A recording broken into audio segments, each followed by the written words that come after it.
Hello everyone and welcome back to Knowing Who. Knowing Who. Episode 5. We are finally here, folks. It's the finale. Yeah. Big boy time. Sure.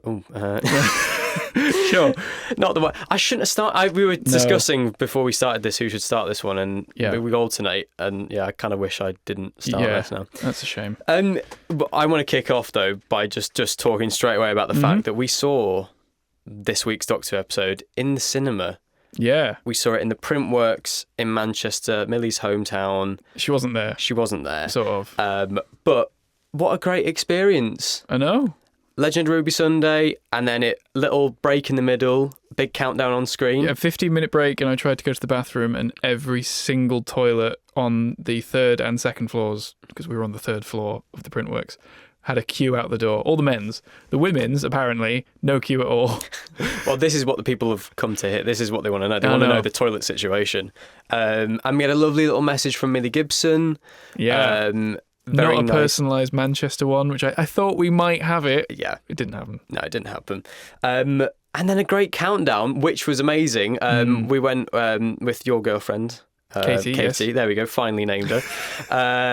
And our friend from work, Gina, who, as the countdown was going, started saying out loud, 5, 4. And so I was like, yeah, let's join in, let's do this. And as we started saying it, the entire cinema joined in with us and counted down. And then there was an applause. And cheer. Started. It was great. I was like, every episode of Doctor Who should start like this now. I said we were in the pub before we went in, before Miles got there. Mm-hmm. Controversially, he was quite late. Yeah. And I was just leaning over to the others, and I just said, I really hope, and I also really don't want this to happen, but I want cheering and hollering.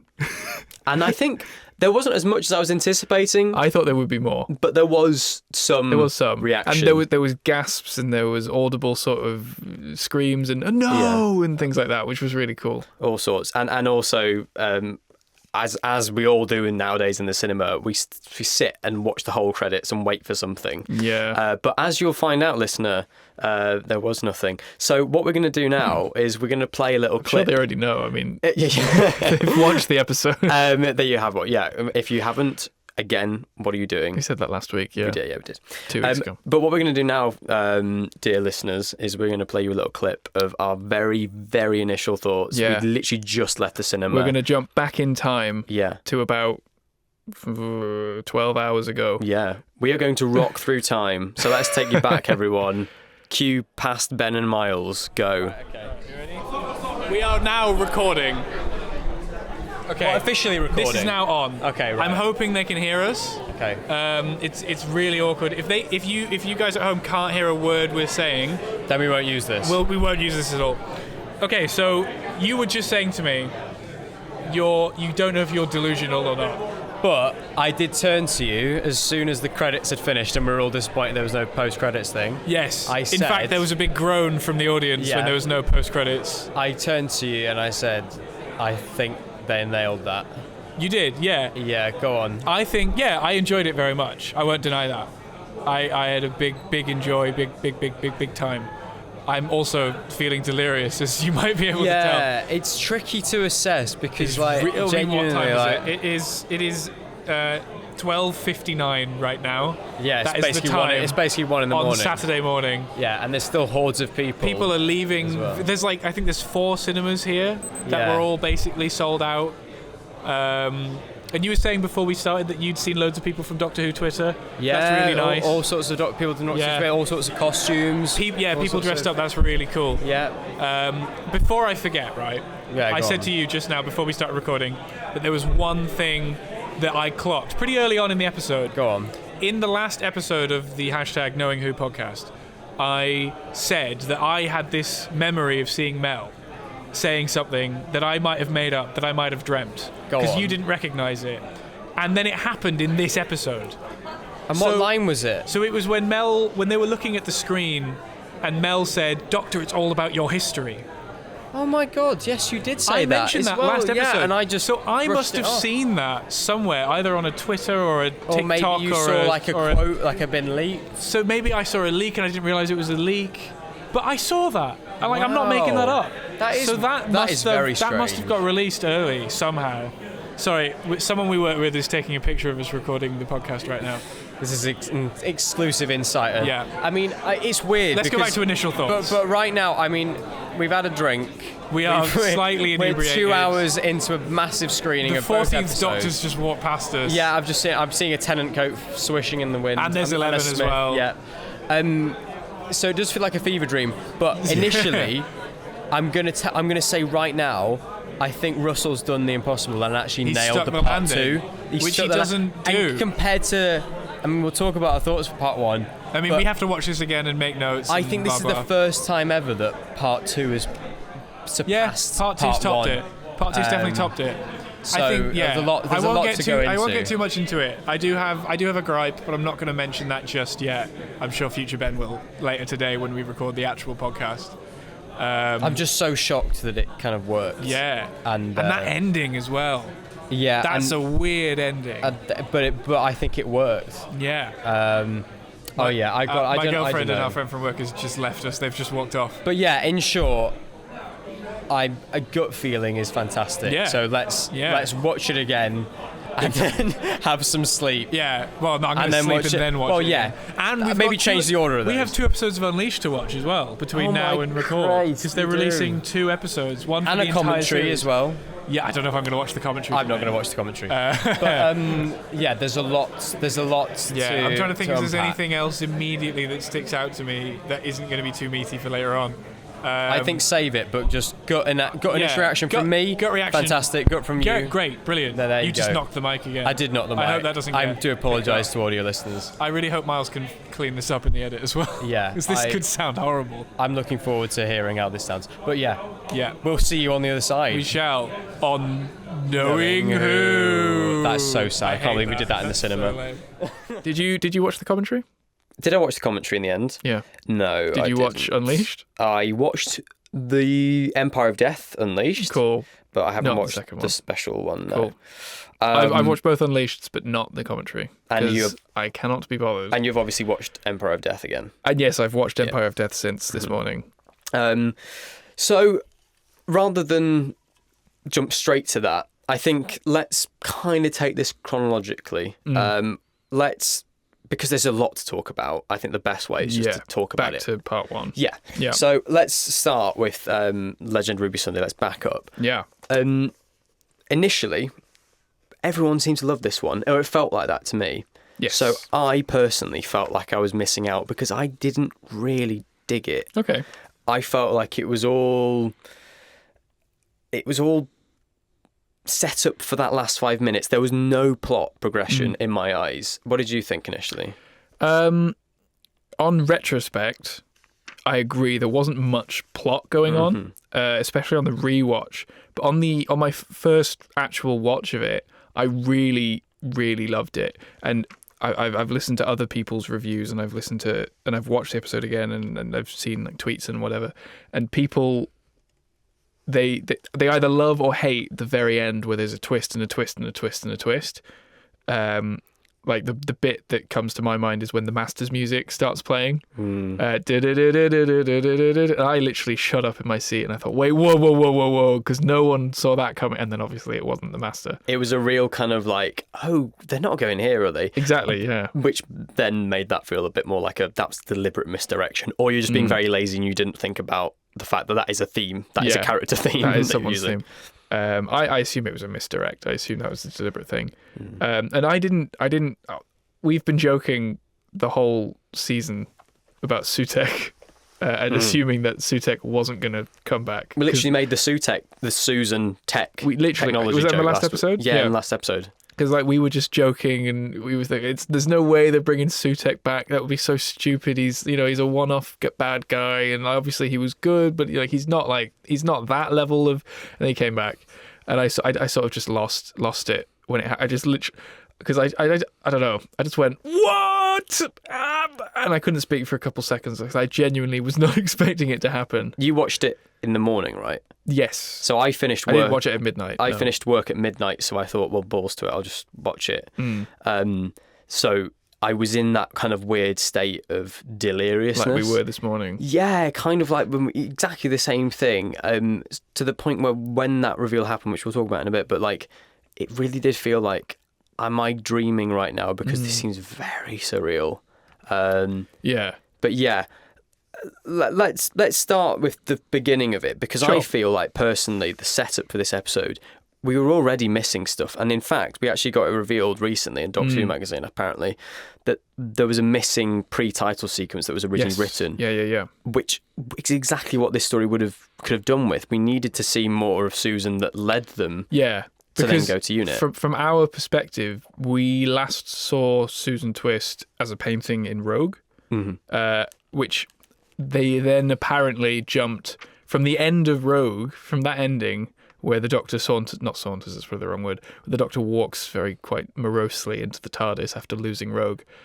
Did they then just immediately jump to go into unit? I mean, they mentioned that they did see those adventures that got cut, so they still happened. But like from the audience's perspective, it feels like it's a weird jump to make. And it's all the more highlighting how short the series is. Right? Yeah.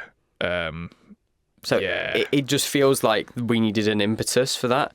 And especially because in that whole section, you get, right, we need to address Susan Triad. We also need to address whether this is my granddaughter. We also need to address whether this is Ruby's birth mother. And it's kind of like we're just ticking boxes and kind of really going nowhere. Yeah, nothing happens, really. The majority of the story is them trying to do something and to make a start on something, and then they mention another plot point, and then they start trying to do that instead of trying to do the other thing. And then in the last 5 minutes, everything happens. Exactly. All of the different things that they were about to do happen all at once, sort of. And Morris, bless him, just tries to be like, well, maybe there's a link between this. The Doctor immediately goes, nah. And it's like, well, someone was being sensible and trying to say, oh, maybe because these are all being brought up at the same time, there's some sort of a link. But no. Well, in the end, Morris was wrong, though. So Morris was wrong. And he did walk everyone into a trap. No. Morris kept warning everyone that there's going to be a trap. And then there was, although he didn't think the trap would be in unit. That is true. That is very true. We keep jumping to the end. I loved Morris, Can we just quickly talk about Lenny Rush? He was good. Yeah. Obviously, like a sort of a stand-in for Shirley, was it, in the 60th specials? Yeah. So apparently she was meant to be in it, and then scheduling conflicts meant that she couldn't be in it, so they had to replace her. And Lenny was obviously going to be in Space Babies. Lenny was going to be in Space Babies, yeah. So I think that worked out really nicely. I loved in part 2 when he had the machine guns inside his Segway. He's sort of just shaking. It was fantastic. That got a little laugh. It was amazing to see. There was one bit in part 1 where it's like a really tense moment, and then it just cuts to Lenny and he goes, what's going on? And it did sort of pull me out of it very slightly, and I just thought, they could have cut that out. There are some nice reaction shots they cut to with Lenny. I love how when they're obsessing over Davina McCall, he's like, right, sorry, can we just focus for a minute? Loved Morris. Someone I found very bizarrely placed was Rose, because Rose did literally nothing. She plays on an iPad in part 2. She's playing Minecraft as the god of death. I assume she's firing the lasers from the iPad. But it's very bizarre. Can essential staff members please stay where you are? And then Rose is there on an iPad. I mean, it's fine. What does she do? Is she on work experience? Is she making the tea? Is that? Well, we hope that Susan Twist isn't making the tea. No. I don't know. I don't think it goes into it. And realistically... She says, my mum works for UNIT. Yeah, she says my mum's part of it, as if she's not part of it. Yeah.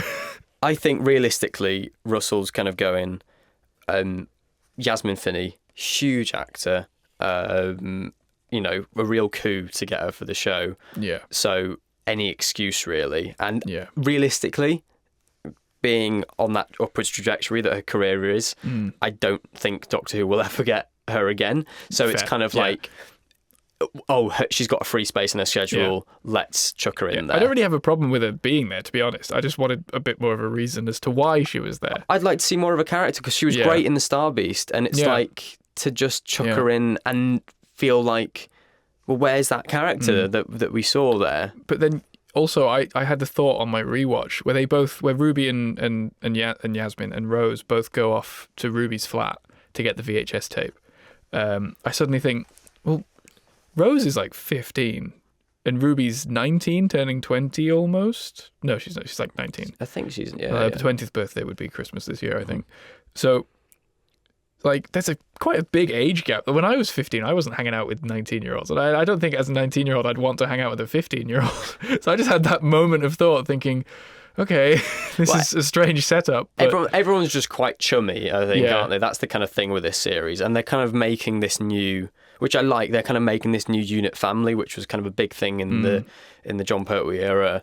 You have these established characters who we keep coming back to, and I like that they're trying to do that. And I like that Russell says that, we'll chop and change. There'll be new faces coming in, there'll be old faces coming back. So I like that, and I did really like that. As cheesy as it was, that opening of like, oh, how you doing? You're right. Oh, you've been working out. Nice. Yes. Yeah, that was good. Yeah, it's like he knows them and like he's been there a couple times. It's a real family feel, and that's kind of the theme of the series, and sort of as it's been through like the Whittaker era as well, really. It's that theme of family. So the fam, yeah. So I do like that, but there was moments when characters did feel a bit superfluous. Did it feel crowded to you? Too crowded, I suppose is the word. I don't know if crowded's the right word. I don't think it did. I didn't think it felt crowded. There's a lot of people there, and it might be slightly daunting for people who've never watched it, just going, where is he? Who are all these people? What's going on? Especially if every time we were to go back there, there's new people, I guess. But no, I didn't personally have a problem with it. No. I was fine with it. I think the only character, like we were saying, is Rose, really, that doesn't get anything to do. Everyone else kind of feels like they need to be there. Yeah. So basically, we end up in Unit HQ. Mm-hmm. We've sort of mentioned the Susan Triad stuff. That kind of dropped as soon as Ruby's mum gets mentioned. The Doctor has this big moment where he says, "Don't you see? It's an anagram of TARDIS." And everyone goes, well, "Yeah, of course it is." I have to say, I loved that. How they kind of said, "Yes, we get that. It's obvious that's the point." Yeah, we were going into this episode. I think everyone was going into it thinking, well, S-Triad obviously means TARDIS, so that must be, the baddie must, maybe she's a human TARDIS or something. That's what I think the leading theory was. And everyone was going into it thinking, that's going to be the thing. And then Unit just goes, of course that's obvious. It's deliberately obvious. Even Colonel Ibrahim got it. Got it, yeah. So it's Is he nice. Colonel or a Lieutenant? I think it's a Colonel. Colonel sounds right. Okay, yeah. Cool. It's higher rank Colonel. True. Or is it? I don't know. Army stuff. There's no colonels in Star Trek, so I don't know. And then what else happens at the very start? Well, we get a little bit more of Susan. Yeah. We get the whole granddaughter thing, which that was a deliberate misdirect. A deliberate misdirect, and kind of really unnecessary. Yeah. You could take all of that Susan stuff out. It's in the Susan granddaughter stuff. And it's still as mysterious. And it's still just as mysterious. Yeah. And I know the whole thing that the Sutekh says, I saw her name, Susan, and decided to scatter her across. Susan. Yeah, I bring the gift of Susan. And it's kind of like Sutekh. Yeah, but the Doctor's not interested because her name's Susan. No, he came here already wondering who Susan Triad was before knowing that she was called Susan. Take all that out, and then just the mystery is, why is this woman's face popping up around history? And I have another question sort of related to Susan Triad. Like, everyone in Unit knows who she is. She's this tech billionaire philanthropist. She's an Elon Musk. She's Elon, or she's more like Bill Gates, I think. So she's like Bill Gates, Steve Jobs. Like, if you bumped into Steve Gates, Bill Jobs. If you bumped into either of them in the street, you'd know who they were, right? You'd recognise them as an average person. So how come Ruby has no clue who Susan Triad is? Well, you say that. I can't picture Bill Gates, or maybe I can picture Steve Jobs, but he's got more. Maybe I'm just a bit weird. But I would recognise them personally. Or Elon Musk, I'd recognise him in the street. Although that's probably hard to miss. That weirdo in the Tesla. They probably search this now on Spotify. You'll probably have some technology that you can every work time out that Elon gets Munson mentioned. Yeah. I've not had much sleep. I don't know. I just thought, well, if she's that famous, surely Ruby would have recognised her. I guess not. It's one of those things that you just kind of drop. I just think that the important thing is that the Susan thing just isn't relevant, and it's so half-hearted. Yeah. And it's like, if you're going to do Susan, do it properly. Absolutely do it. Yeah. Do the storyline of the Doctor's granddaughter Susan, but do it, let it be its own thing.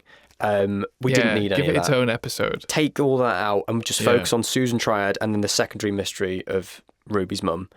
That's what we need. And then what was I going to say? Oh, I was going to say something really clever, and I don't I don't remember what it was. What a shame. I know, what a shame. It was Susan related. Oh, I know. Sorry. This is why I think this whole Susan thing really adds credibility to the fact that the Devil's Cord was going to be the story before this.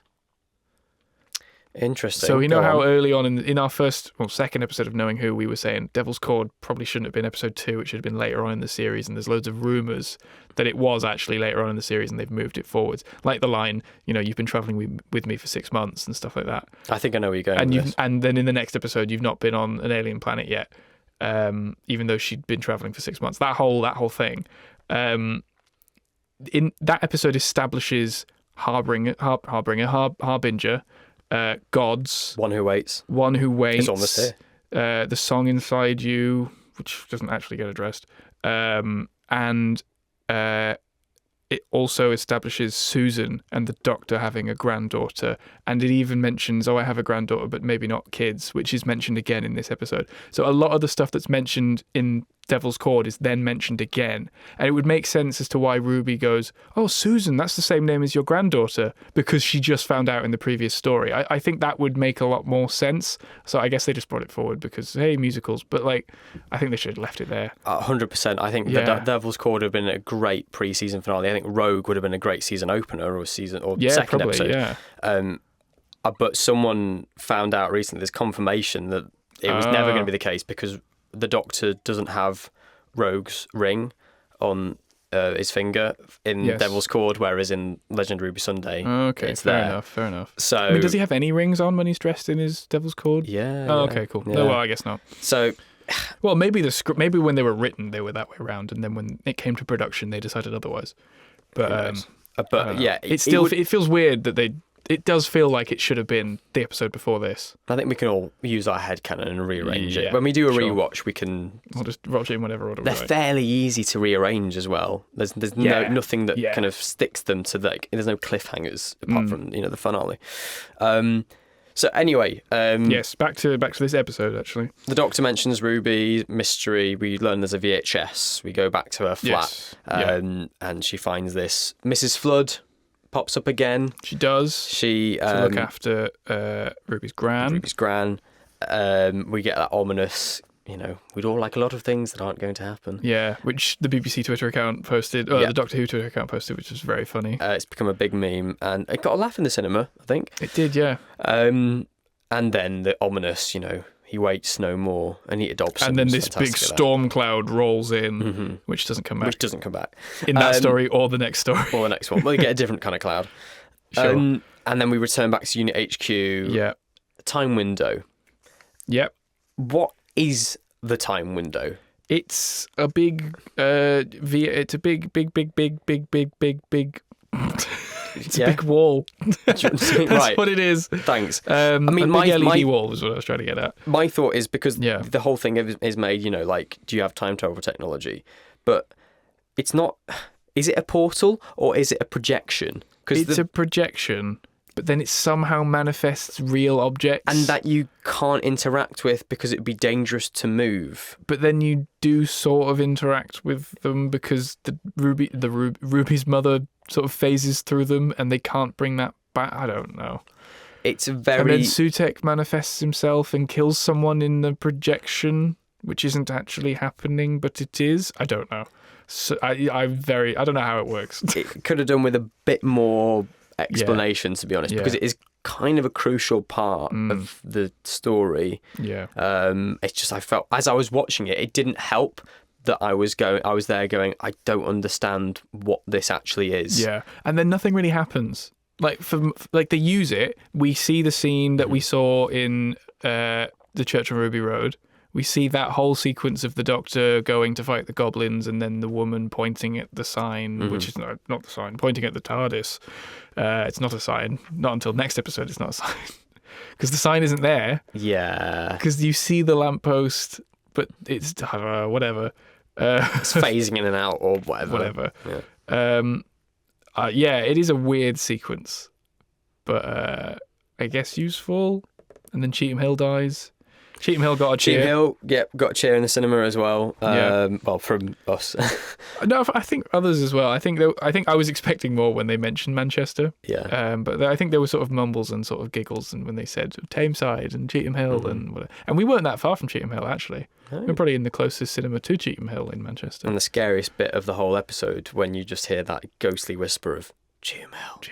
Oh God! my heart. I once in university I spent 40 minutes walking through Cheetham Hill to get to a B&M. We've all done it. I know, haven't we? And I ended up getting a TARDIS. So hey, it was worth it. It was worth it. I walked all the my way. own little Sutekh home. Oh yeah, well, there you go. I walked all the way to Cheetham Hill B&M in the university days, the days of university, and Days of alas, future university. and there was only a 13th Doctor companion set, which was not the one I was looking for, unfortunately. No. So yeah, time window, not much progression, and I mean that, and then we're pretty much the Doctor and Mel go off to talk to Susan. Yeah. So the Doctor hang on. So the Doctor gets in a lot of trouble for killing Cheetham Hill because it is his fault in the end. Because he Cheetham Hill walks off and he gets commanded to not, and then the Doctor says, "No, it's fine. You can go walk behind the TARDIS." The moment he walks behind the TARDIS, I knew he was dead. As well. Yeah, I could tell from the framing and the fact that we never see him again. He's died. As soon as someone says where they're from, it's like you're gonna die. Yes. And then my words have gone. He gets in loads of trouble. Kate Stewart is looking at him like he's the worst person on earth. And Great then he look just from Gemma Redgrave. It's the same look that she gave Ruby in 73 Yards, basically. And then the Doctor just goes, instead of saying sorry, I think he might actually do say sorry, but instead of like being remorseful and taking a lot of responsibility, he just says, "Okay, Mel, let's go see Susan," which I don't know, is a bit weird. I don't know. I just found that a bit strange at the time. It kind of, again, it's that whole thing of like these two plot lines which just don't really mesh. Because the Doctor has to get there for the plot to advance. Yeah, exactly that. Because up until this point, the plot has not advanced. Yeah. And yeah, it's kind of like, okay, next scene.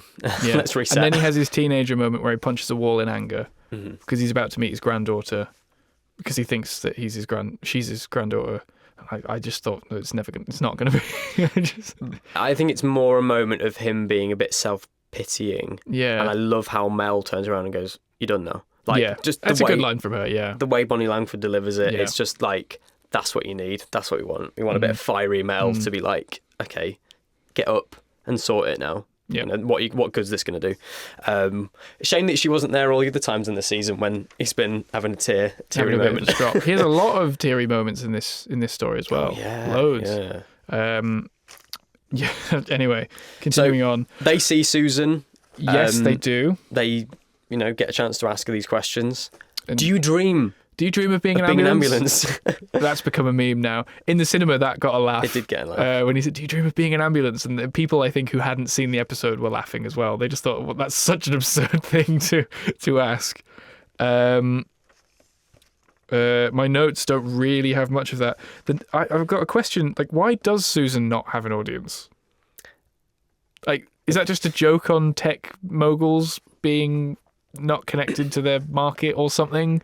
They spent a lot of money on the extras for the next opening. Yeah. Maybe it's just, maybe it's a production thing. Because from the perspective of Sutekh, it could have been really great opening to part 2 when the sands of time destroy an entire audience of people panicking because Susan's just become a skull head monster.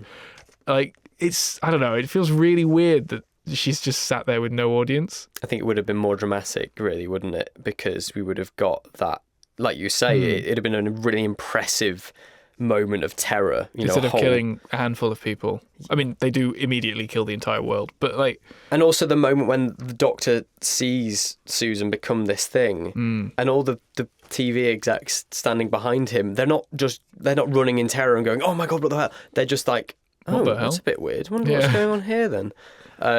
So it kind of does take away. But in the moment, yes, for that final 5 minutes, the kind of the movement, build, the movement that kind of happens pretty much as soon as they get into that lecture hall. You've got the whole thing in unit as they've realised that the TARDIS is a trap. Yep. Cut between Susan realising that she, with some bit kind of clunky dialogue of like, oh, I was talking to that man. It's like, you're on camera right now to millions of people. Why are you doing this? Although I did like the bit when she was reading the teleprompter and Sutekh was reading the teleprompter. Yeah, very creepy. It's a bit like an episode of Inside Number 9 called Deadline, where they did a sort of live TV thing, and it cut to the test card, and the person who sort of says, oh, sorry about this, there's technical difficulties, and there's this little whispering, like ghostly whisper as she's saying it. So it put me in a bit of them in the mind of that, if there's any Inside Number 9 fans out there. So that whole movement begins, Susan forced to her knees in a really quite terrifying moment. Yeah, it is. And you can see Susan's like sort of convulsing almost and jittering and properly shaking on the floor. And, everyone's saying, don't touch her, stay awake. Because the doctor's clearly, he knows something's up. Obviously something's up, but he knows, like, he's smart enough to think, like, don't bloody touch her. Why are you laughing, Miles? This is the way you're like, don't bloody touch her. Don't bloody touch her. Get away from her. And then when she does get up and reveals, the reveal is Sutekh is the bad guy, which we'll get back to, but immediately the doctor says, don't let her touch you, because I've now watched the Pyramids of Mars, and I know that when Sutekh possesses someone, he can turn you to dust, which is what happens in the Pyramids of Mars. So when I first watched it, I thought, oh, that's cool. And then when I watched Pyramids of Mars in Tales of the TARDIS this week, literally the same thing happens. So I thought maybe Russell's made up this cool supernatural power. No, that's just taken straight from the story. So, but updated with new. Obviously, yes. You were saying that it's very Infinity War, Marvel. Well, it's particularly the opening for Empire of Death when you're cutting to all these the guest characters dusting. Yeah, it's literally straight out of Infinity War, really, isn't it? Yeah.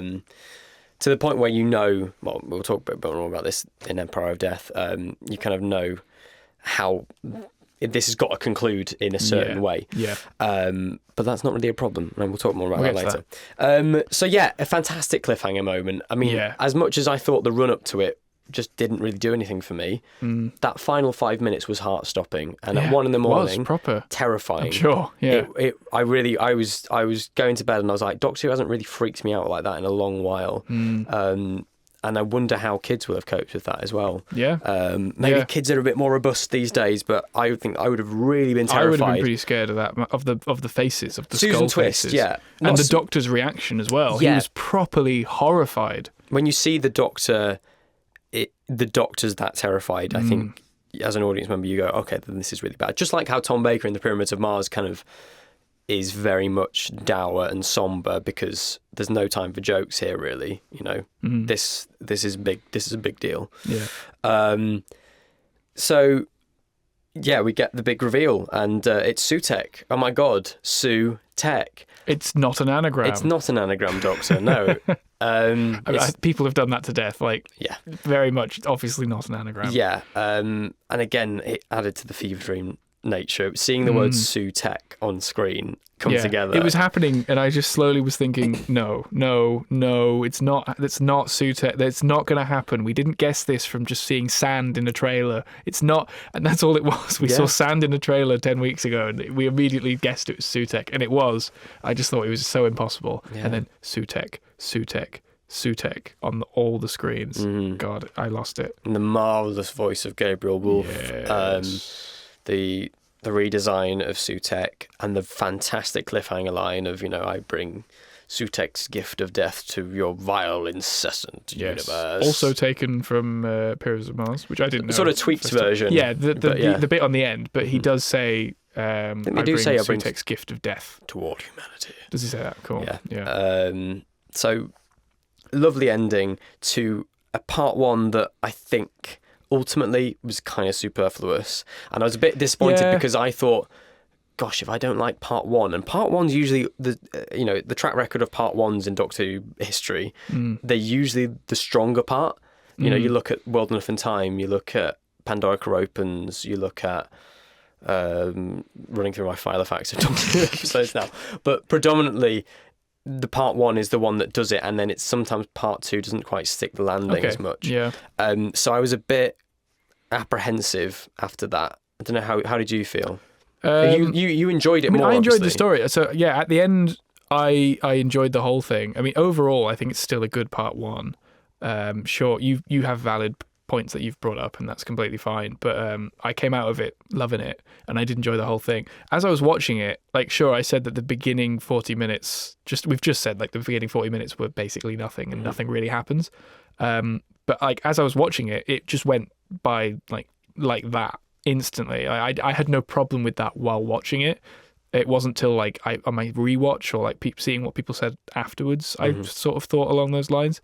So yeah, I still enjoyed it really well, and I was excited for the next episode because it was a great ending, great cliffhanger. So and 100%, you got to trust your gut as well. If you enjoyed it, gut feeling, I loved it. Yeah, and you can't be dissuaded. And I feel a bit like this for this next part because you enjoy something nowadays, and you think that was great, and you go online and everyone's kicking, everything out of it, and you kind of think, was it good? Yeah. Do I like it? And I don't know if that's entirely. I mean, it's great to hear, various opinions, but if you enjoyed it, don't let.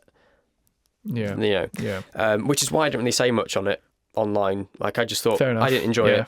I'm just going to wait and see what I think of the next one. Yeah. Shall we go to Twitter? Yeah. Because we every week we ask you guys what you thought of the episode. So remember, this is in the perspective of only seeing part one, because it's been different for us all season because none of these episodes have been connected. But with this, like, remember, keep in mind there's a lot of stuff we don't know yet. Yeah. We only have one comment, to be completely honest. So Andrew Stewart says, fantastic, probably the best penultimate episode since World Enough and Time, even though it was just a lot of setup and was really enjoyable, and that ending. Also, I like how Russell T Davies addressed the TARDIS anagram as being too obvious. 9 out of 10. Yeah, that's what he said. Well, there you go. I think I'm in pretty much full agreement. Anything to add? I think 100%. And I think you can full well acknowledge something isn't perfect, but if you enjoy it for the character stuff, if you can find enjoyment in it, power to you. That's what we love. I love it when people enjoy something, despite the fact that I've not enjoyed it myself. I think at least there's other people out there who've liked it. So obviously, like I say, I was coming into part two not excited, but I was apprehensive, and I sort of thought, will this stick the landing for me? And as you might have heard at the very beginning, that clip that we played, initial gut was it totally did. Yeah. Having watched it again, I feel exactly the same. Cool. Good. I think it was fantastic, and I think this is finally a part two that massively surpasses, in my case at least, the part one. Yeah. I enjoyed Empire of Death reams more than Legend of Ruby Sunday. I think it was a really strong ending. What did you think? After watching it again, okay, I still really enjoyed it. I mean, I think after listening to that clip that we recorded this morning, you were clearly more enamored with it than I was. I still loved it. I still think, there's my watch again. Okay. I still think it's a great story. I still loved it. I genuinely really loved the story. So don't take away that I didn't like this, because I really did. Sounds like I've got a gun to your head right now. Don't reveal that I've got an AK-47. I do also have my hands up currently. Yeah. Flappy Matt Smith hands. And I have a couple questions, things that don't make sense. I think there's plot holes, and I think there's a couple things that just either got forgotten about or missed, or maybe we'll find out next season. I don't know. But overall, like you said, gut feeling, I really enjoyed it. I can scrutinize anything if I really want to. 100%. And I think there's even if you love something, you can scrutinize it and accept, like we were just saying, you can accept it for its flaws. I mean, watching Pyramids of Mars, I'm not a fan of Pyramids of Mars as much as everyone else is, but you can pick loads of flaws in that. Just like you can do with classic movies. You can Raiders of the Lost Ark, there's a massive plot thing in that. You can take Indiana Jones out of the whole thing and it still happens exactly the same. So you can totally pick apart bits of it and still enjoy it. So I think that's totally valid. Shall we quickly mention, because obviously in between these two episodes, Pyramids of Mars was on BBC 4, which I watched. You watched as well? Yeah, we did. Yeah. So the bits, I mean, I haven't both watched... 4-star respective girlfriends to sit through it. I didn't deliberately mean to. I wasn't planning on it, but she just happened to be around. I happened to be spending time with my girlfriend. How strange. I mean, for context, I was deliberately trying to get Katie not to watch part 1 and watch part 1 and 2 of Empire of Death and Legend of Ruby Sunday in the cinema fresh. And that did happen, although I did watch Pyramids of Mars halfway through, and that did spoil the Sutekh reveal. Although, from her perspective, she's no idea who Sutekh was anyway, so it doesn't really make much of a difference. So it just adds a bit of context for both of us. But obviously, at the beginning and in the end, they're in the the remembered TARDIS. Has that always been what it's called? I think it was called the Remembered TARDIS and Tale of the TARDIS, yeah. But everyone's just called it the Memory TARDIS. We've kind of dubbed it all sorts of things, yeah. Yeah, okay. So they're in the remembered TARDIS, and the Doctor is explaining the story of the Pyramids of Mars. Very briefly, I'm not going to go into a review of the Pyramids of Mars. I mean, who would do that? But at least in this cut, I've never seen it before, but in this cut, I sort of think, God, they've jumped to this, and I don't know what they're talking about, and they're referring to something that hasn't happened. But maybe we'll get more into that one day. And obviously, the bits in the remembered TARDIS is Shooty and Millie. And if you've just watched the end of Legend of Ruby Sunday, we've no idea how they've gotten here. We don't know what's happened. There's some plot that we've missed. We originally thought that the cliffhanger was going to be them entering the memory TARDIS. Obviously, it wasn't. But then as you watch Empire of Death, we actually can probably slot in exactly where that happens in Empire of Death, which is pretty cool. Yeah, very cool. It was nice, actually. It fits in. It was, you got that moment, it was sort of when you realise, oh, I see, That's where it was. Yeah. So in Tales of the TARDIS, Mel's probably sat up against the TARDIS door having a kip. She's probably sleeping, yeah. Yeah. Which I guess they just couldn't get Bonnie Langford in when they shot the beginning of Tales of the TARDIS. I don't think it was needed, was it? It wasn't needed, no, but nice little bonus. For continuity, it would have been cool just to at least have had her there. Yeah. I don't know. So, yes, Empire of Death. From the off, I just want to say about the entire thing, I think the pacing of this story is perfect. Yeah. And I've had issues with various episodes this season with how they were paced, thinking predominantly that they're just very quick. Space Babies gave me whiplash. Exactly. So this, I thought, they've nailed it here. Yeah, it felt almost like a movie. Cinematic pacing. It was the perfect one to watch in the cinema, really. It was, yeah. I mean, the sound mixing was pretty. Well, yeah, we'll mention that. It wasn't mixed for cinema. It was not surround sound in any way. But best all season, I think. I think they've really nailed the pacing of this one. They gave them the scenes time to breathe.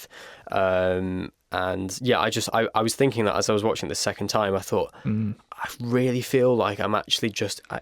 They've got it just right here. Yeah. So I loved that. As we mentioned before about the end game dusting, that's kind of how we start the episode, really, the dust of death. So when we first sort of start seeing it, obviously we see it in the movie theatre when Susan Twist is killing people, and then it moves on to Harbinger doing the same thing in Unit HQ, and slowly people start dusting in Unit HQ, and Kate Lethbridge-Stewart is saying to the Doctor, like, I'm signing off, you've got to get him, you've got to do this, and there will be birds singing, is what she says. And then she gets dusted herself, and I think everyone in the cinema had this just... there was a genuine gasp, wasn't there? It was a huge gasp, and like people, like Katie was sat next to me, and she's not watched as much Doctor Who as we have, and even she was like just shocked that they've just killed off Kate Lethbridge-Stewart. And I thought, oh God, that's it. That she's never going to come back. That's the end. And then as it carries on and they start killing off Mrs. Flood and Carla and everyone else, I thought, oh, okay, so they're all going to come back at the end of the story. Exactly. I sort of had figured out. I thought if they'd left it to just Unit HQ, I thought, oh, cool, well, Unit's gone again. And I would just believe it. Yeah. But when they start killing off main characters, I guess, they're all going to come back. And people have kind of... Still enjoyed it. Yeah. Yeah. But people have kind of used that as a semi kind of complaint and said like, well, now we obviously know that time's going to be reversed and they're all going to come back. There's and no it's like stakes. But it's like, what are you expecting for an episode of... Do you think this season's going to end with everyone wiped out? Like, the journey is how we get to the resolution. You know, we know that it's going to resolve the happy, predominantly happy ending. we're there along for the ride. It's kind of we can start at the end. The interesting part is working out how we got there. Personally, maybe that's just me. Sure. I don't know. Do you feel the same? Yeah, I think so. Yeah. I mean, I very much, like I said, I enjoyed the episode, gut feeling, as well as on reflect. I really enjoyed it. So even though in the cinema I had figured out, oh, okay, well, everything will be resolved at the end and everyone will come back, including Kate. But you didn't get up and leave the cinema and go, well, I know it's going to end now. Exactly. Although I've just had a thought. If Sutekh has been there the whole time, sat on top of the TARDIS, when Flux was happening, was he thinking, oh, damn, I missed my chance. This is someone else has done my plan. Someone else has killed the entire universe. I have to say, I'm loving all the memes at the minute. The memes of Sutekh sitting on the TARDIS. Have you seen the Day of the Doctor one? Yes, yeah. But there's 3 Suteks chatting to each other. It's very funny. I love all of that stuff, but that's daft, and I like that. I think that and there's one from the Doctor's wife. When obviously the TARDIS comes to life as a human person, well, probably not human, but as a real person, and she just doesn't mention the fact that Sutekh is there chilling and that they're in love or whatever. Actually, I've got quite used to it. Actually, I quite fancy Sutekh now. Yeah, he's been quite, he's been quite really clingy though, quite clingy. Yeah. But yeah. And also, I guess when Jack was on the TARDIS, Sutekh was just on the other side. Yeah. That's why he was screaming. Yeah, it was Sutekh trying to claw him off. Yeah, he wasn't screaming because he was in the time vortex. He was screaming because there's this massive dog. There's a massive dog biting him. So speaking of Doggo, Sutekh himself. Sure. Let's chat redesign. I do. Now you've seen Pyramids of Mars. Yeah. You know obviously how he used to look. I do miss that quiet menace. I think the savagery kind of, in some ways, takes away from the power of a god. The power of someone who can just sit there on a throne and make the Doctor, kneel before him. So, and there is a bit of that, but to have this massive kind of lunging beast of growling and it sort of takes away from it a bit. But I don't know. I didn't mind it as much as I thought I was going to. I quite liked it, I think. I mean, I've now watched Pyramids of Mars, and I've known of Sutekh like for years, even if I hadn't seen the story, and I've known that that's what Sutekh looks like, and I do like the way he looks with the mask and without the mask, but I also quite like Big Dog Sutekh, and it works in a story sense. That especially works in this story, especially if he's been on the TARDIS for thousands of years, but probably longer. Because the TARDIS is also sat there in many stories for like tens or hundreds of years and not moved. So he's obviously evolved and soaked the power of the time vortex and learnt the knowledge of whatever. So it makes perfect sense for him to have changed.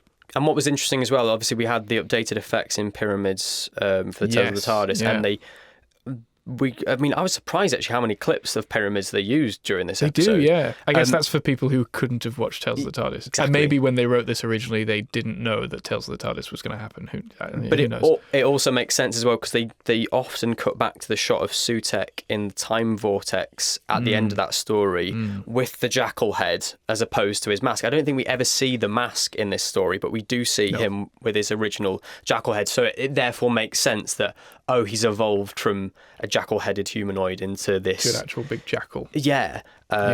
So the more I think about it, the more I kind of like it. And I did like how we got a few confrontations. It wasn't just a kind of shouty. Yeah. Hi, I'm a shouty dog. Yeah. Have you been stuck across a time vortex for the rest of your life? That was awful, that. Well, not for long. Gabriel Wolfe as well. Can we just briefly say how amazing? 91? Yeah, or 92, or something like that. Yeah, old. And he's in Unleashed as well. He does a little interview, and he's just chugging along. Yeah, power to him. I want whatever he's taking because he's doing well for himself. They do mention that in Unleashed, Sutekh has come back in comics and audio stories. I like that, which is great. I'm glad they're acknowledging that other things exist than the TV show. But if you think about it too hard, well, how is Sutekh going to be doing all of that when he's too busy clinging onto the side of the TARDIS for all eternity? Who knows? I mean, the Doctor thought he'd killed him last time. Yeah, this could have been Sutekh's spun off. All of those stories are set after this one. Let's say that. I also love the theory as well. At the start of Pyramids, when they're in the TARDIS and suddenly Sutekh's head appears. Yeah. How does that look in the original story? Is it the same? It's the same. Okay. If we ever talk about pyramids, there's a lot of things to talk about the effects that they did for the tails, because it felt like we'll do it for some of it, but not for all of it. Okay, for example, the TARDIS on a piece of string, why not update that? But I love the theory that that at the start of the story is Sutekh coming through from the time vortex to grab onto the TARDIS. That's him latching himself on. Yeah. Before the story's even happened. Yeah. I love that. I think that's fantastic. That's a great retcon. Sure. Maybe that's just me. Maybe that's just my own headcanon, but that's what I think now. I had a moment, because sort of later on we find out that Sutekh he's been there the whole time, and he's been to every planet that the Doctor's been to implant himself and Susan Triad. And I'm going to keep calling her Susan Twist, even though the character is Susan Triad. No, I don't think anyone's ever going to call her Susan Triad. And I thought, oh, well, maybe he just latched onto the earliest version of the TARDIS he could. So maybe he went back and latched himself onto the first Doctor and their TARDIS, or maybe even an earlier Doctor, who knows? That is true, actually. Because then all those stories that were set between, An Unearthly Child and Pyramids of Mars, then because they would technically be unaffected, I guess. There wouldn't be any Susan Triads being placed there. I don't know. So then those planets would be fine. Yeah. Who knows? But either way, I think it still works basically the same as a general story idea. Yeah, I think that you can get over a lot of those things, and the whole thing of people saying, well, why, all these adventures and the Doctor never noticed Susan Triad before. You can just didn't bump into her. Yeah, and also, Ruby's come into his life now, and Sutekh obviously ends up getting that real interest in who the hell is this woman.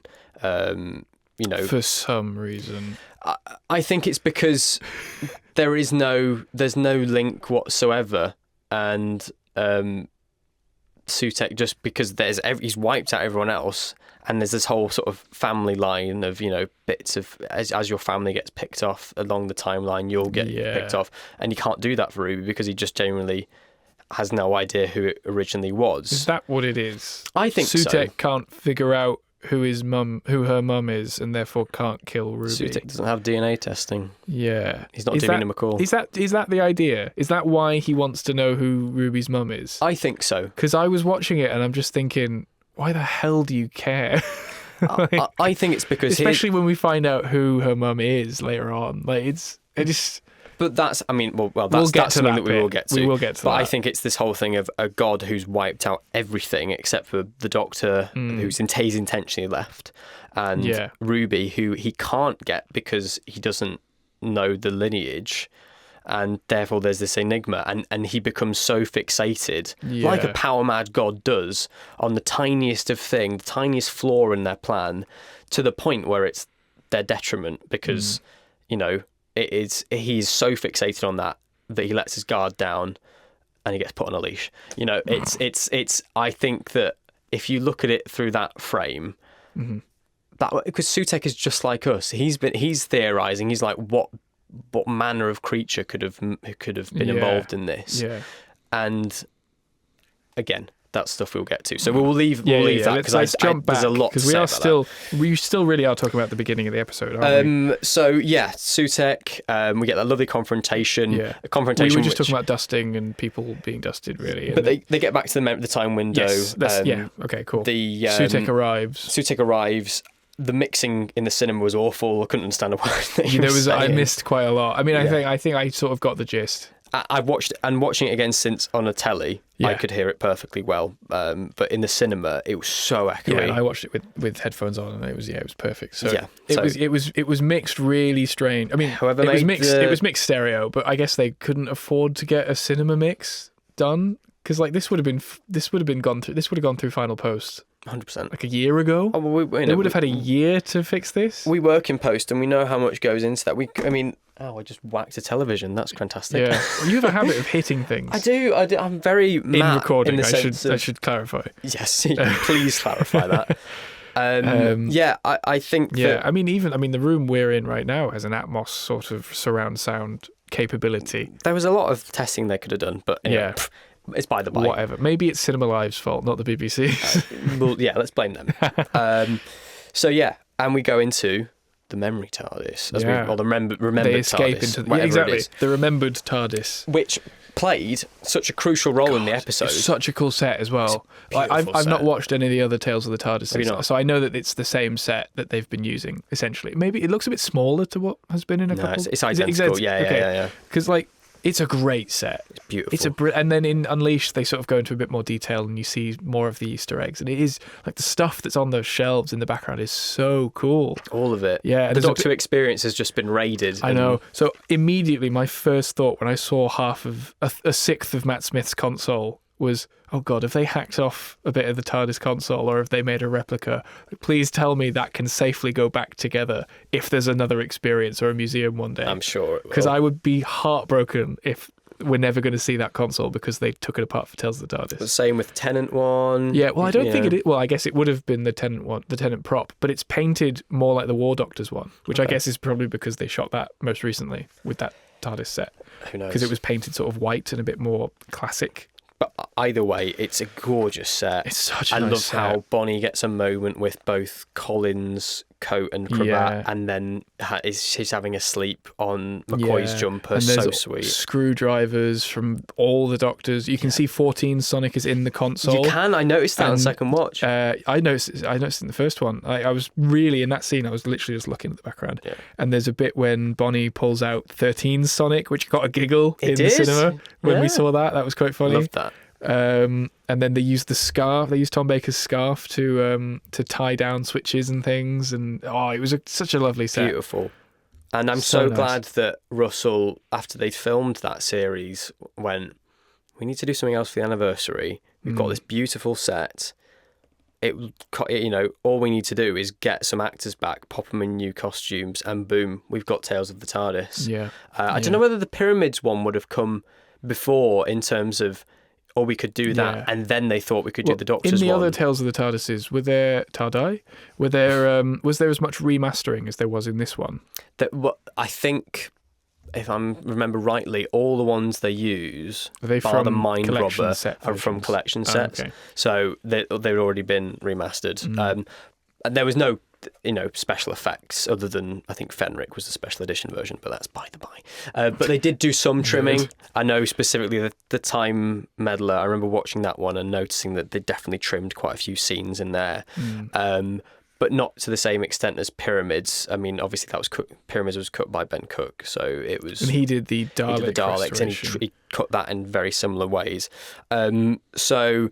Yeah, I think that they probably started with Pyramids because they had Shooty and Millie on set recording for that block. Yes, yeah. And then Russell must have gone, hang about, this is a great idea. Let's get Peter Davison and Janet Fielding in to do Earthshock and all this other stuff. Yeah, probably. I'm so glad they did that. I'm sure we can research it and figure out. They've probably announced when they recorded all this, because if my memory's correct, I think they did all the Tales of the TARDIS new scenes on the Memory TARDIS set about like a couple weeks or a couple months before the anniversary. It was quite quick. McCoy's one was done when they did that concert. Do you remember? The concert, which was quite a select, small one, where they played Shooty's theme for the first time. That one. That concert. Was because McCoy was in the audience because they had filmed it that day. Oh, okay. Yeah, so that's the sort of time was. frame.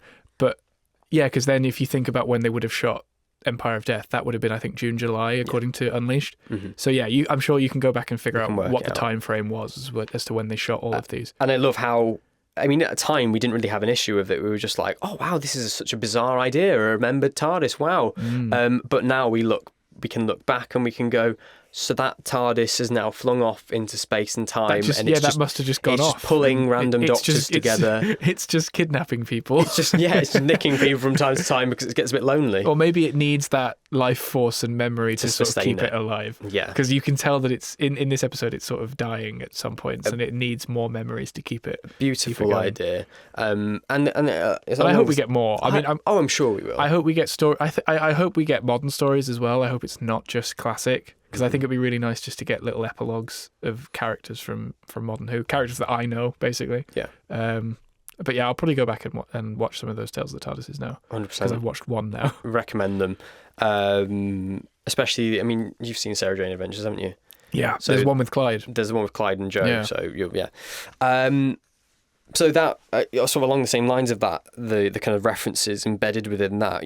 As I said, we got lots of clips of pyramids. We got a few clips of the TARDIS landing in various places from all sorts of episodes. Yeah. And there's a bit where the Doctor gaslights Ruby into thinking that he didn't have big fluffy hair at one point. Very weird how he decided to distance himself. He didn't just say, "Oh, that's me." He just said, "Oh, that's some." Even though he's already explained regeneration to her, he just went, "Oh yeah, that was just someone who travelled in the TARDIS." But either way, to have all that be so integral to it was very interesting. I don't think it made it more confusing. I don't think so. And also, now here's the point that I wanted to bring up as well. I think that fans need to stop worrying about casual viewers not being confused.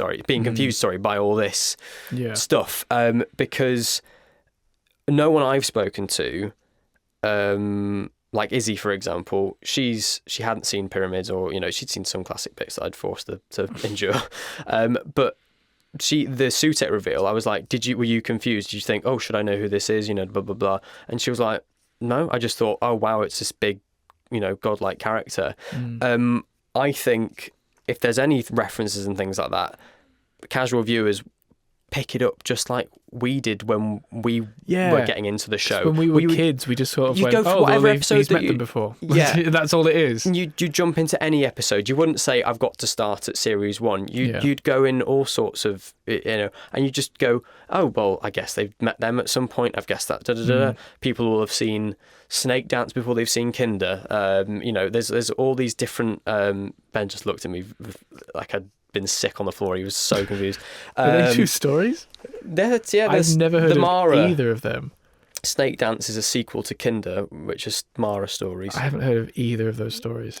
You've got a lot to learn, young Padawan. I thought I'd heard every name by this point. Yeah. But anyway, I just wanted to make that point of, I don't think it makes things confusing in the slightest. Just like how the Mara, for example, was mentioned in Legend of Ruby Sunny, when we got that lineup of, the Trickster, God of Traps, and the Mara, God of Beasts.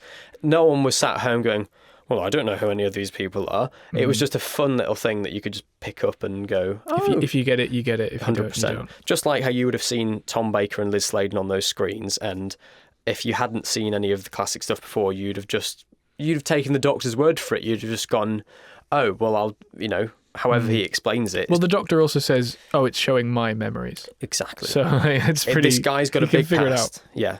And in that sort of... In the scene where they meet Sutekh in the memory TARDIS, in the time window, that's the bit that I mentioned in the clip at the very beginning, which got leaked or something. Did it? Okay. Well, it must have done. Well, if you unless you had a premonition. Unless I had exactly. Last episode, I said, "Oh, I saw this clip of Mel. Maybe I've made it up because I can't find it since." Of saying, "Oh, it's all about your history. It's showing your history." Yeah, that was in this episode. So I saw a leak, or maybe Disney Plus messed up. I don't know. I don't know how I saw it. I don't remember where I saw it. We need to get in the memory TARDIS and find out. Yes, exactly. So that's just sort of baffling. But I was right. I knew I was right, and you didn't believe me. I didn't believe you, but yeah, fair play. Anyway, but beautiful scene in the memory TARDIS. All sorts of scenes. Yeah. I loved the Doctor's thing of I've landed on all these planets and. Thought I was doing good. I says I was having fun. Yeah. And it's that whole thing of good versus evil, that sort of that balance that one must always follow the other almost, which was quite a big sort of element of Empire of Death, really. Very sort of weighty concepts. I'll be honest. I mean, I know there's other bits to chat about, but I'm steaming towards the end already. Is there anything that you want to talk about before we talk about the resolution? Well, in this same scene, there's a bit where the Doctor's explaining how the perception filter goes out 66.7 meters. Very good. Yeah. And then Ruby says, 73 yards, and then the cinema gasped. Yeah. The crowd got a gasp from that. So people are remembering. Obviously, I'm assuming most people in there weren't casual viewers. As you said, you saw people from Doctor Who Twitter in there, so none of them would be casual viewers. No. And then the bit that we thought was going to be the cliffhanger from the end of part 1 was the cliffhanger into Tales of the TARDIS, basically. I suppose so. So it was sort of that. The sequence with the kind woman because that's how she was listed in the cast list. Sean Clifford, I think. Yes, and everyone thought she was going to be Ruby's mum, and it was spoiled in the cast list or something. And she had a baby in that scene. And I thought, is that going to be Ruby? A baby's cot. It was a horrible twist when it turned out. That was it was a great little scene, and again, the cinema gasped when they all sort of figured out that her baby was dead and had been for probably quite a while. Great actor. And she'd completely forgotten. It was a brilliant little scene. I thought it felt very Chibnall-y, with the way they were dressed and the set design. It was very what was the Cyberman episode? The Cyberman one. Ascension of the Cybermen. That's the one. Is that what it was called? Yeah. That's sort of the vibe I was getting from that, from the planet and from the set and from the clothes and everything. It's a great little scene, and it felt very cinematic. When I said earlier that it was paced like a movie, like there was even a fade and to black mid-episode, and then it got brought back up, and they were on this desolate planet, and they go to this sort of waypoint. And she's selling chaffee, I think she said it was. So maybe that's what the chapping was in Dot and Bubble, just to make chaffee. It's a reference. Yeah. All ties together. And then he gets a spoon from her, which means 3 doctors in a row, excluding 14, have had some sort of spoon-defining moment. 12, of course, fights with a spoon. 13 makes sonic screwdrivers out of spoons. And 15 now saves the universe with a spoon. I mean, if you've watched Time with the Rani, you'll know that the 7th Doctor... He plays the spoons. So amazing. He should have done the memory TARDIS, found some spoons. Some spoons in there. Because he said it had to be real metal that wasn't memory TARDIS stuff. So that's why he has to get the spoon, if anyone missed that. I've written down that there was sympathy from the crowd in the cinema when the baby was revealed to actually be dead. And then again at the end when the baby was alive, everyone went, "Yay!" Yeah, it was so that was quite nice. Yeah. And moving on, they then figure out that Roger Ap Gwilliam is the key to all this. It's interesting, isn't it? And they go to 2046 for the DNA test. And the doctor says, if your mother was still alive, as in, if she's still alive, she would have had to get her DNA tested, and that's how we figure out who you are. Well, what if her mum wasn't alive? What if her mum was an alien? Well, it wouldn't. They would arrive in 2046, and they'd be like, "Oh, okay, back to square one." Yeah. I thought that was a bit of a leap, but I guess it worked out in the end. So, they got to try something, for plot reasons. And then my next question is related to the end, so I won't jump to that one just yet. And then we're sort of in the rope scene, I guess. Mel becomes evil. Them. Bad Mel. Mel. Which was fantastic. Someone on Twitter wrote "Hair be ginger," which then went down to Harbinger. So that was quite funny. It was basically right, you know. Yeah, quite that. I assume it was. I assumed that tweet came out after the episode. I'll be honest. I felt like I saw it. I saw it in the hours leading up to it. Fair enough. But yeah, so Mel turns bad. Bonnie does a great turn, being evil. The Doctor reveals that he saw it coming. Yep. It was pretty obvious. I mean, from our perspective, we obviously could hear Sutekh. Yeah. So we knew it was going to happen, or something would happen. But the Doctor says that she was cold and all she that was sort already of stuff. dead, I assume, by that point. They've kind of evolved. They kind of evolved. They kind of developed this trap for Sutekh. Yeah. Again, like we were saying earlier, it's this whole thing of Sutekh got so wrapped up in this that he needs to know so much that he's blinkered, and they can use that to trap him. The rope, which was set up earlier. Is kind of brought into it. I just thought that was a bit weird. I don't. They tag him like a dog. They put him on a leash, on a lead, and then they just drag him through the time vortex, and that's how they win. Sutekh is a god. Yeah, big, strong god that has just killed the entire universe, and he can't just cut a rope. Have you seen Pyramids of Mars now? I have seen Pyramids of Mars. Have you seen how that ends?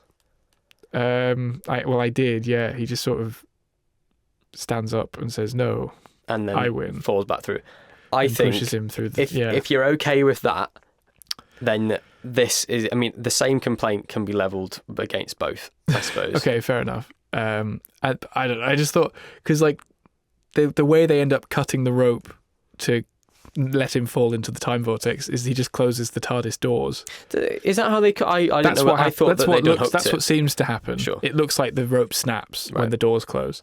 So if these two wooden doors, I guess they're not technically really wood, but if these two doors can just break the rope, why couldn't Sutekh just break the rope? I'll be honest, that never crossed my mind. That crossed my mind in the cinema and earlier today when I watched it again. So I just thought, that's a bit strange. Yeah. And I guess Sutekh wasn't really in this episode very much. I don't know. I think he was in it as much as he's in Pyramids of Mars. Sure, okay, I guess, yeah. He's not in Pyramids of Mars very much either. Pyramid of Mars. Pyramid of Mars. As Sutekh says. Yes, the Pyramid of Mars. Pyramid of Mars. There's not many pyramids in the Pyramids of Mars either. There is a pyramid and no more. Yeah. I know. In fact, actually, I don't even know if there is. I think they go into a cave, don't they? Because he's stuck in a pyramid in Egypt. Yeah. And there's a pyramid sort of spaceship on Earth as well. Yeah, it's very... When you think about Pyramids of Mars, just like this, it does start to fall apart. Yes. So, anyway. I'm going to get a lot of people commenting and being like, how dare you? Yeah. So, yeah, he was in the whole episode. He was the bad guy throughout the whole episode. And I guess budgetarily, they can't have a big CG jackal just fighting people and biting heads off and whatever. And yeah, in Pyramids of Mars, he just sort of sat on a throne the whole time. So I guess it's sort of the same, but it just felt like he didn't do much. Yeah, he killed the entire universe. I guess he did a lot. But like... I think he did as much as... Maybe not the Toymaker. I think the Toymaker had a bit more to do. But the Toymaker, they fight, they play catch, he does puppet shows, he does riddles, he traps them in a cave, in the tunnels with the doors and the corridors. Yeah. But Sutekh just sort of scares them off, and then he gets them, brings them back, and then he gets dragged into the time vortex at the very... Like, he doesn't actually do much for being this big bad that they've built up to. I mean, I guess we've been overhyping him over the last 8 weeks, maybe. I just like I say, I think that he does exactly the same amount of stuff that he does in Pyramids. He's this godlike being, and he destroys the universe, and all he has left to do is look for the Doctor and Ruby. So it's kind of like, he wipes everyone out in the space of the first 5 minutes. That's how powerful he is. Yeah, he does. What else can he do? That. Yeah. So I actually really liked the conclusion. I know a lot of people were disappointed by it, but I thought that was a very sound one. I felt satisfied. Also, by the TARDIS has a big death laser in it now.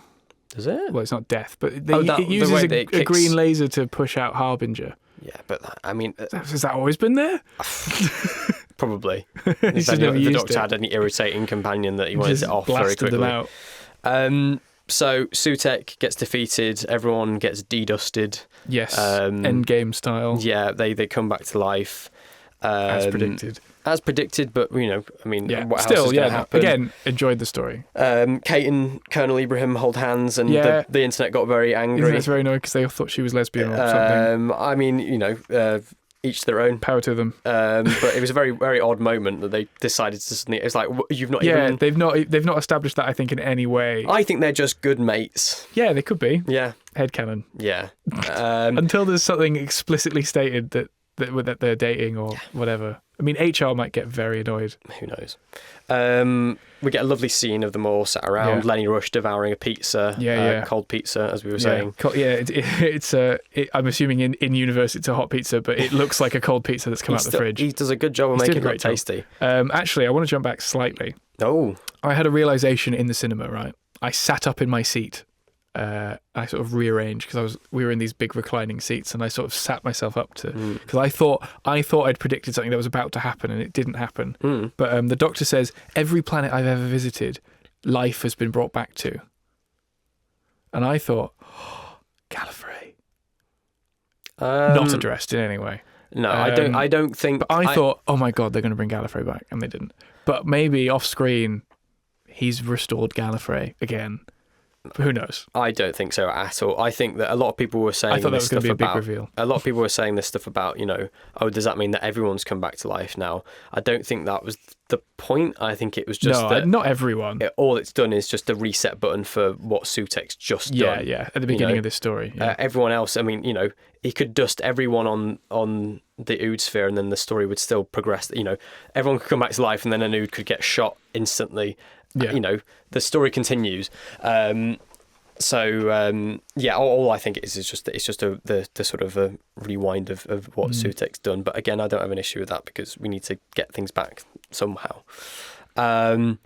So in Unit HQ, scanning finishes. Yep. There's Ruby's mum on screen. Out who she is, yeah.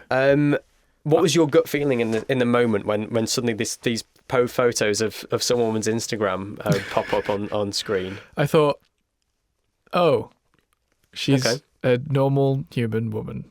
Nothing special, nothing at all. Which I guess, I don't know. I thought there's been a lot of build-up as to who this woman was. And, Ruby's got these special powers. Where's that come from? She's got a song inside her. She's just a woman.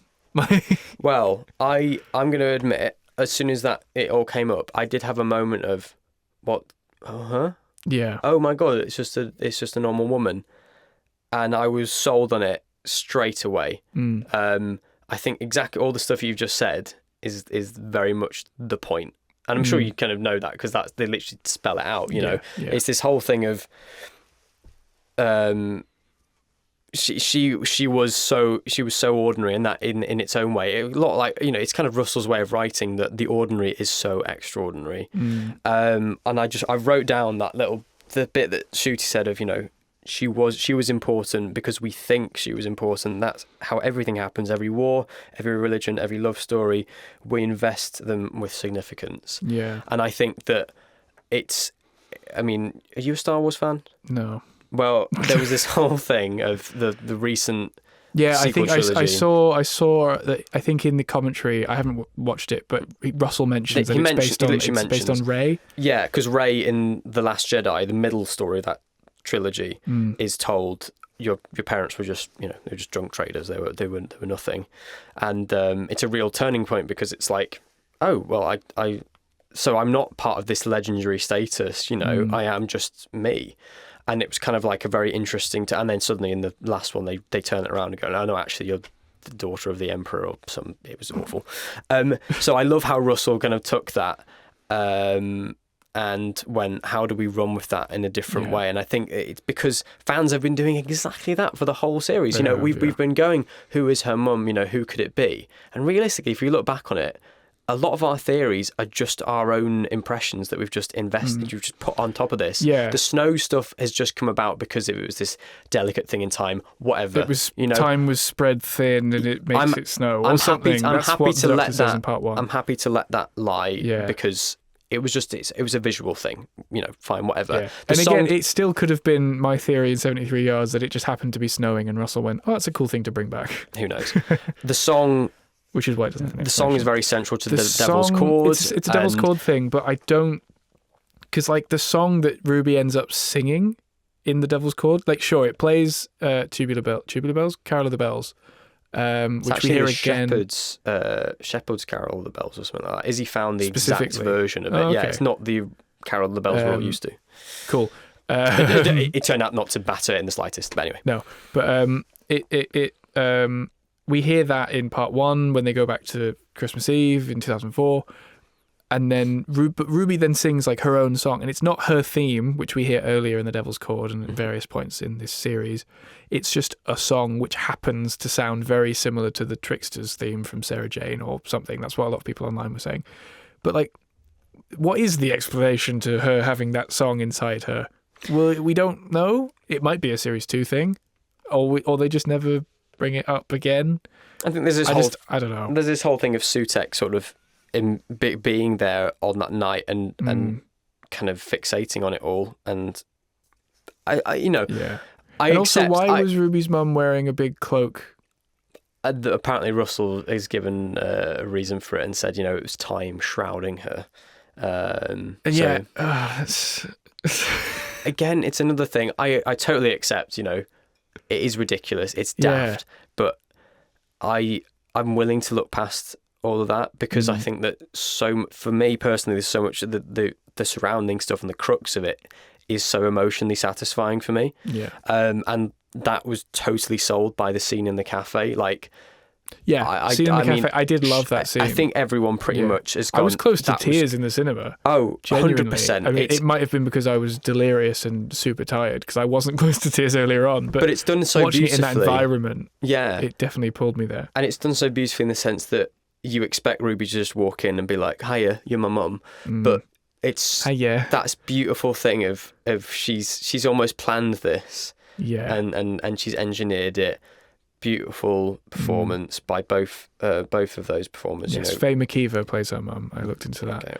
Who is it? We mentioned earlier in this series that the ITV drama After the Flood or Before the Flood, After the Flood. She's in that.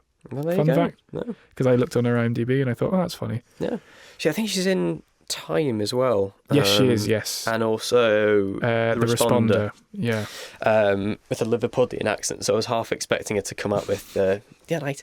But yeah, lovely moment, and that kind of turns to the scene of her with Carla and Cherry in the flat. A lovely new family starting to be formed. Leading into that scene in the TARDIS, that ending basically, and I've messaged you this, but as I was watching it the second time, I sobbed. I was crying. Aww. I really, honestly, and it was the moment where Ruby's walked out of the TARDIS and she turns back around as the TARDIS is materialising, and I just felt that I was welling up. It's two amazing performers. Yeah. Murray, I know people sort of say, he's got this knack for trying to force an emotional moment, but my God, if you don't listen to that score in that moment and don't feel something, Russell's lovely dialogue in that moment as well. I'm a sucker for all that schmaltzy stuff, though. I love Richard Curtis films. I love things that are overly emotional, and I think that it's just such a beautiful scene. Yeah. Are you going to turn around and be like, it was fine?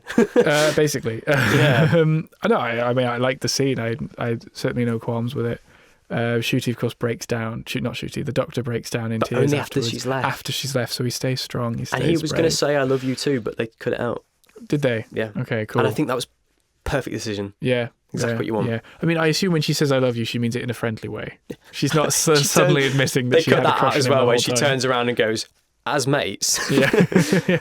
Yeah. I did think, oh no, they're just mates. No, it never crossed my mind, to be honest. Your mate? It never crossed my mind. It never crossed my mind that she was saying it in any other Yeah, no, it was for a split second, and I thought, no, of course not. But were you expecting that scene? Because I'll be honest, I didn't twig until she got into the TARDIS. I didn't think that Ruby's I was expecting story's something. Okay. I mean, obviously, we know she's coming back because we've seen. There was an official announcement when they announced Farada Seth, who was the next companion, that Ruby would also be there.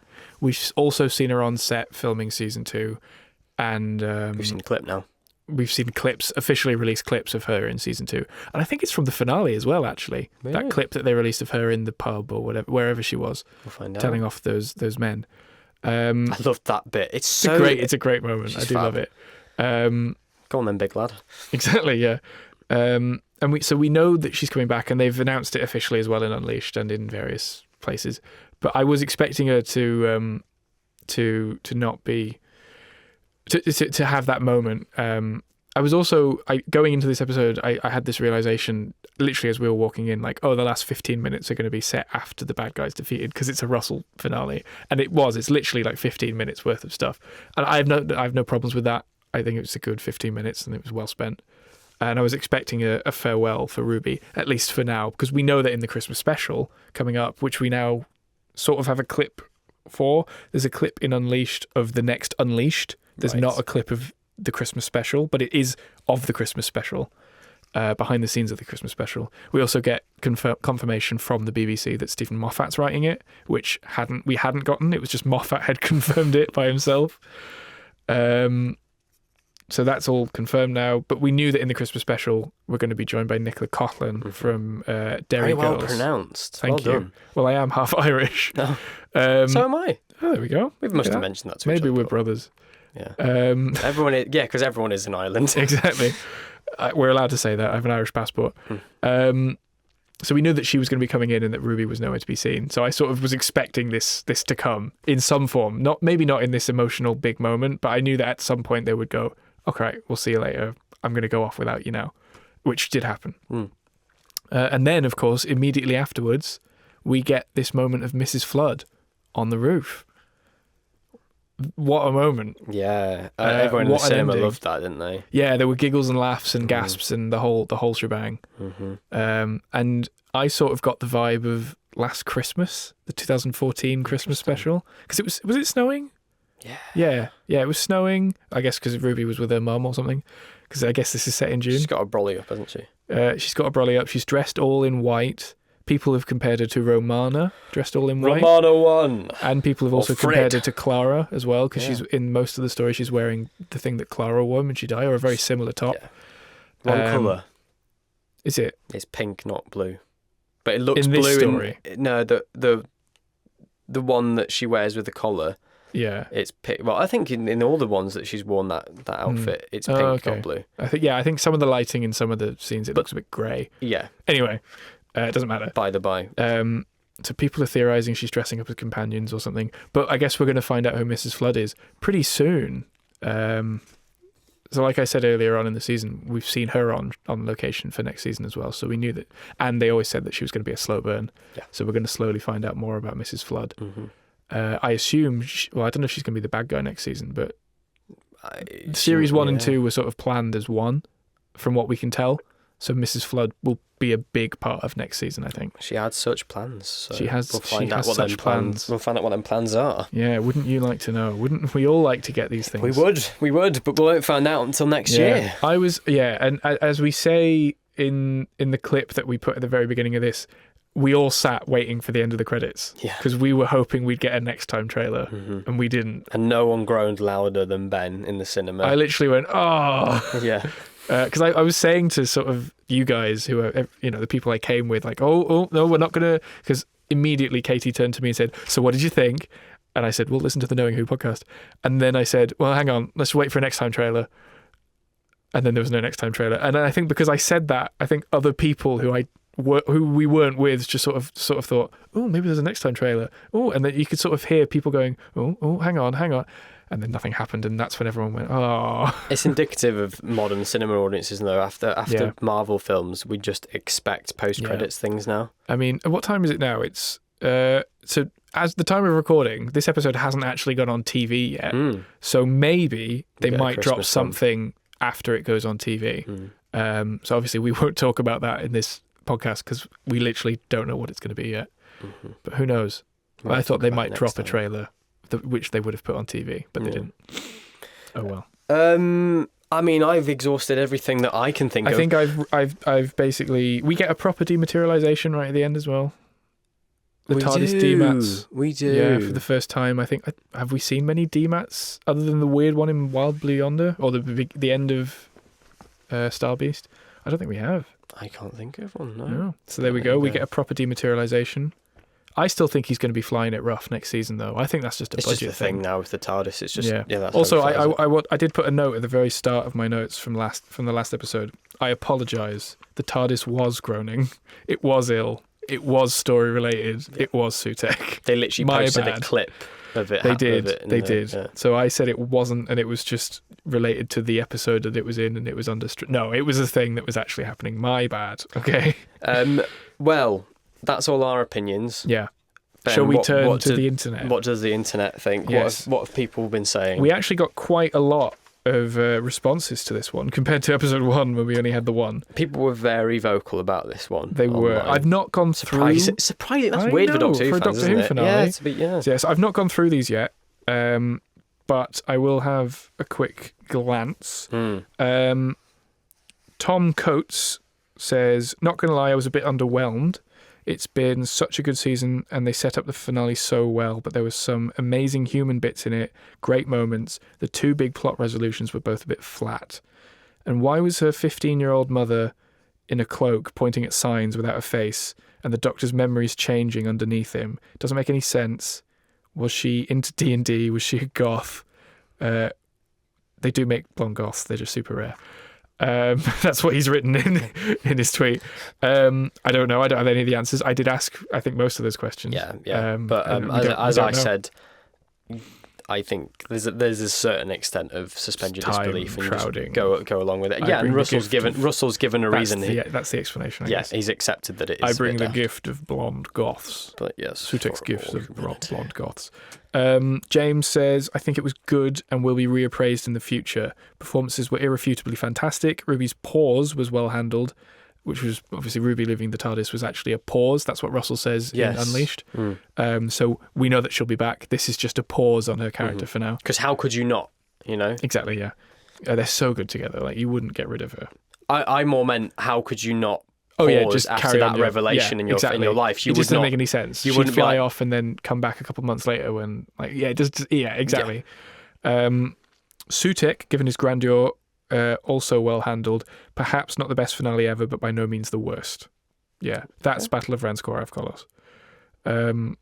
Sorry, personal opinions got the better of me there.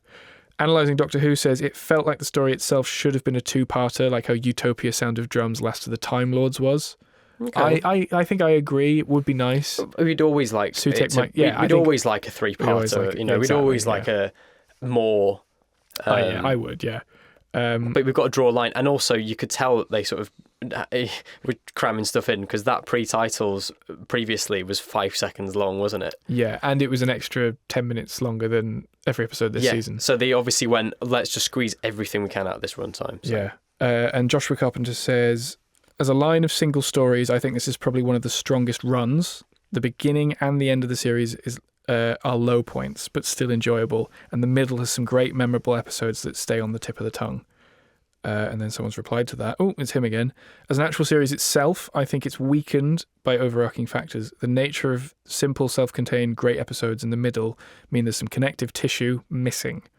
Individually, the Doctor and Ruby are great, and whilst they had good chemistry together, I think that the audience will only see brief glimpses of this journey. Large swathes seem to be passed over, and we're led to presume that they just became closer at the end. More relevant, God, there's a lot here. You can tell Josh is a writer. More relevant to the finale individually, 2 episodes just have a bit too much to do in the time that they've been given. I think we do talk about that, especially in part 1, where there's just multiple, like the Susan thing and everything else. I think more sensitivity could have been given to utilising a short 8-episode run effectively to spread what occurs in the 2-parter out, which I think the Susan thing was brought up in Devil's Cord, but I guess it wasn't really done very well, in my opinion. I also think the series was jumbled a bit, and if supposedly certain scenes were kept, God, there's a lot here, were kept more in a sort of lucid flow than that, instead of exposition in Legend of Ruby Sunday, it would turn into more of a flex for the action and adventure in Empire of Death. 3 more tweets to get through, all from Josh. I think The Legend of Ruby Sunday / Empire of Death is a good finale with some great concepts and some typical bonkers stuff that makes a fast-paced tale. But there's a bit too much in the second part that they have to resolve, and it's very exposition-heavy. I'm sort of jumping through these tweets now. I think it's the story where the failings of this series become apparent. Because there's some great individual stories. Considering it was a fun watch, I'll take it. Both parts were about a 7.5 out of 10. Fun, fast-paced, and stuffed. Russell falls back to familiar roots to balance all of his plates, which doesn't fully work, but it's still entertaining to watch him work. Lovely, Josh. I think all of that's very... all valid. All valid, yeah, 100%. And as I've said, I accept all of those things, and I still really liked it. I still really liked it. Yeah, like we said right at the start, gut feeling. Yeah, I enjoyed it. Yeah, just like how it's weird that I can accept that I don't really like Legend of Ruby Sunday, but I really liked Empire of Death. There you go. I'm sure at some point we'll do like a series rank. Oh yeah, by the way, I can't think of anything to recommend for people this week, but we'll do that next time. We'll do later down the line. We'll probably do a ranking thing. But we have chatted for a while now. We have. I feel like this has gone on really long this week. Yeah. So thank you very much for listening. We have reached the end of the series. Yes, of season 1 or series 14 of Doctor Who. It's weird. It's both flown by, and also it feels like a while since Space Babies. Yeah, it does, yeah. who knows what's next? Well, Knowing we know what's next. Do we really? Yeah. Should we announce what we're doing next time?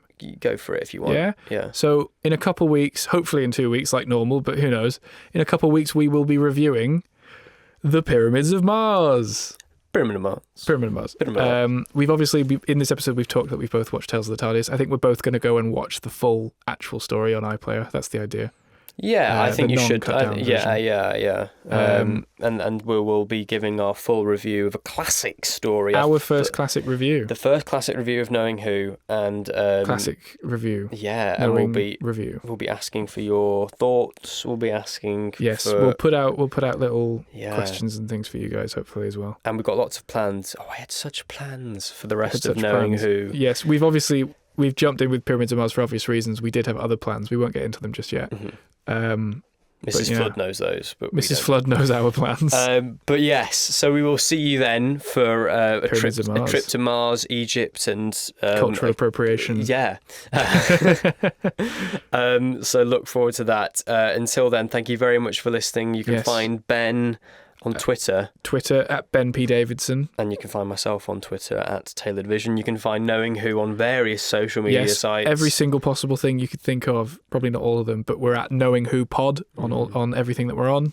Yes, we are now, because you've neatened it all up. So originally the Twitter was different to everything else, so I just changed the Twitter to match. Broke a couple links, but hey, it's fine. And we got lots of TikToks and things, including TikToks are popping off that we filmed before the cinema screening, which I have no idea.